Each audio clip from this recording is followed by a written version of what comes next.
You're watching Fox 10 Phoenix now. But we do have a big investigation ongoing this morning, and it sent people to the hospital, unfortunately.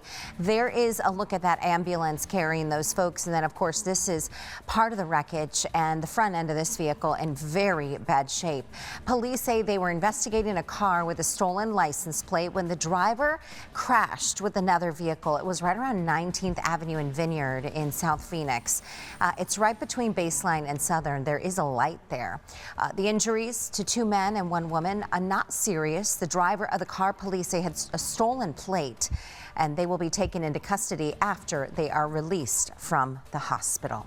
The Valley murder conspiracy trial of Doomsday Mom Lori Vallow Daybell is now underway here in Arizona. Let's get right to Irene Snyder joining us live this morning on day one of the trial, and maybe whether or not there's a line forming out there. Hey, good morning, Irene. Good morning, guys. Well, yeah, opening statements were yesterday. We're here live out all day, but you can take a look and see the line out here now. Now, doors don't open until around 7:30 this morning to even get into the courthouse. We have plenty of media, but also a few members of the public that are out here this morning. We have Tracy here that we're going to talk to live. Now, Tracy, you said you're a member, or you're friends with a member of the family, correct? Who is that? That's Krisha K. Easton. She is Kay Woodcock's daughter. Charles is her uncle, and she is the biological, or the sister of JJ's biological dad, Todd. And why is it important for you to be out here today? It's hard for her to come. She has a YouTube channel called Difficult Research, and I type in my tweets to her, and she videotapes, or she goes live during the trial, and the group likes it. They're very cohesive group, very loyal to her, and she's done a lot of research into some of the religious aspects of this, and so I really kind of feel like I'm here for her. Were you here yesterday as well for opening statements? I was here yesterday, and I've been here for the hearings all along. So, yes. What would you like to see happen? What I really would like is if Lori served her prison term here in Arizona, because I think she's got a pretty cushy jail up there in Idaho. This was the first crime. I think she should have to be here.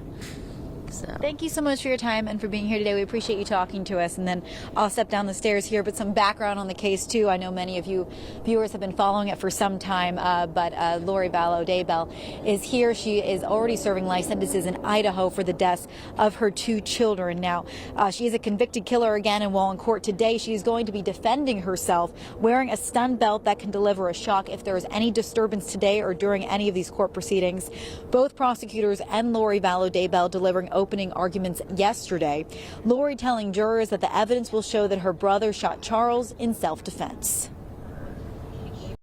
The evidence will show that Tylee came out of her room with a bat to protect me, her mother, from her stepfather, Charles Vallow. The evidence will show that Tylee and Charles fought over the bat, and that after a struggle over the bat, Tylee fell onto the ground, and Charles lifted up the bat to hit Tylee with the bat. The prosecution says this was all part of a plan and teased the witnesses who would describe Lori's words and behavior shortly before Charles's death. Prior to this trial, Lori was convicted in Idaho in 2023 of killing her children, Tylee and JJ. And again, these people here in line are waiting to get in. The doors here open at the courthouse at 7:30. The court is scheduled to start again at 10:30 this morning. Opening statements yesterday, and then the trial continuing through the week. We'll send it back to you. All right, Irene, thank you. Fox 10 investigative reporter Justin Lum will be covering the trial from gavel to verdict, including live insight and analysis from legal experts. You can catch our coverage and Justin's. He's done a fantastic job. And also some of his prior stories are online as well, fox10phoenix.com, Fox 10 YouTube channel as well. And it begins at 11 a.m. each and every morning.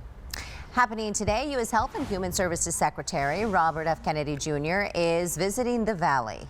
This afternoon, he will join with state lawmakers as part of the Trump administration's Make America Healthy Again campaign. The Arizona Senate will be voting on two bills today. One will ban ultra-processed foods containing harmful additives from being served in public school meals. The other bans food stamp recipients from being able to purchase soda with their benefits. Also happening today, President Trump's border czar, Tom Homan, will address a special joint session at the Arizona legislature. He will speak about the state's role in confronting the border crisis. His visit comes after the U.S. Supreme Court ruled in the president's favor on deportations. Yesterday, the justices overturned a ruling that blocked the use of a 1798 wartime immigration law used to deport Venezuelan nationals, including alleged gang members. Well, the High Court's decision marks a significant win for his administration's immigration goals. Arizona Senate President Warren Peterson is now asking the White House to drop a DOJ investigation into the Phoenix Police Department. So in a letter sent to the U.S. Assistant Attorney General Harmeet Dillon, Peterson called the investigation a, quote, witch hunt. He goes on to say that there were mischaracterizations in the final report. That final report from the DOJ said that Phoenix police routinely used excessive force and discriminated against residents, among other findings. The department has responded by updating its use of force policy based on community meetings and input. Peterson's letter, however, is meant to prevent a consent decree from being put in place. That would put Phoenix police under the watch of federal monitors. Critics argue that would cost the city millions of dollars. Also developing this morning, we are learning about a warning sent to the Department of Corrections about notorious Arizona prison inmate Ricky Wassenaar. He's accused of murdering 3 inmates last Friday. Back in 2004, so many years ago, Wassenaar took 2 prison guards hostage. At the Moore unit at the Lewis prison in Buckeye, a standoff went on for 15 days. The longest in U.S. prison history. It made national headlines. The director of Middle Ground Prison Reform says Wassenaar reached out to her in 2024, saying he had strangled his cellmate and he would do it again. They had ample warning about Ricky Wassenaar. He was warning them himself. He seemed to want to kill any person who would be put in a cell with him. So she is now asking Governor Hobbs to intervene and get an inside investigator to figure out what is going on inside this facility.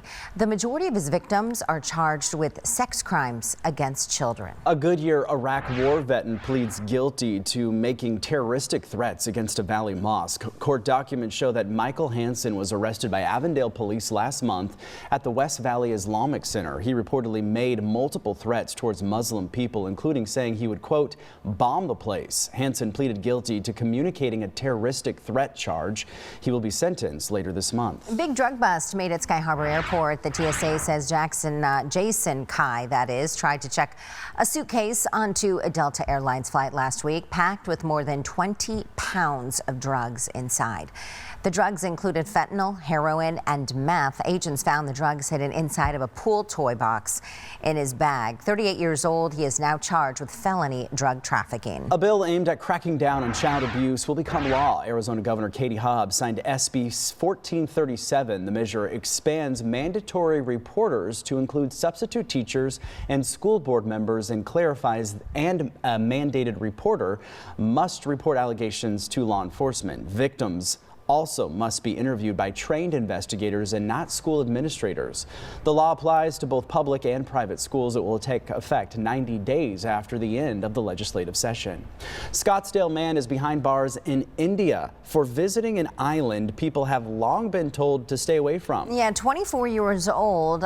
He's a YouTuber. His name is Mihailo Polikov. He's accused of going to North Sentinel Island, leaving a Diet Coke and a coconut in an effort to make contact with a local tribe. Well, people are banned from approaching the island. Its inhabitants have been isolated from the rest of the world for thousands of years and are known for attacking and even killing outsiders. The YouTuber's charges carry a possible 5-year sentence.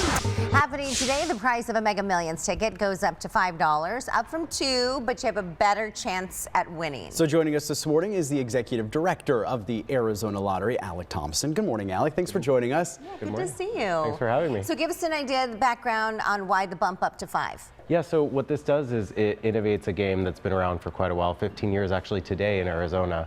And so what it does is it it's a bigger, better game, more chances to win, bigger prizes, bigger jackpots, really just all around a bigger game. Yeah. I was reading a little bit of research and they were saying that usually it starts at like 20 million and now it's going to start even higher than that, right? Yeah, exactly. So it's going from a 20 million starting jackpot to 50 million. So automatically right out the gate, we're starting higher, we're growing faster, and hopefully getting to a larger average size jackpot and a larger, those record-breaking jackpots that we see once in a while. Okay, what's the trick to winning? Oh, trick to winning. Everyone has their strategy. Come on, Alec, help me. Do you play? Not here. You're not allowed, are you? No, I'm not allowed, sadly. So okay. more chances for you all to win. There you go. There you go. The money goes to, we were just chatting a moment ago, into a couple of different pots. You said 4 main areas for the most part in terms of helping out, I guess, some of the state-funded things that we have. Yeah, so we give back over $300 million back to the state for programs and services that we all count on as Arizonans.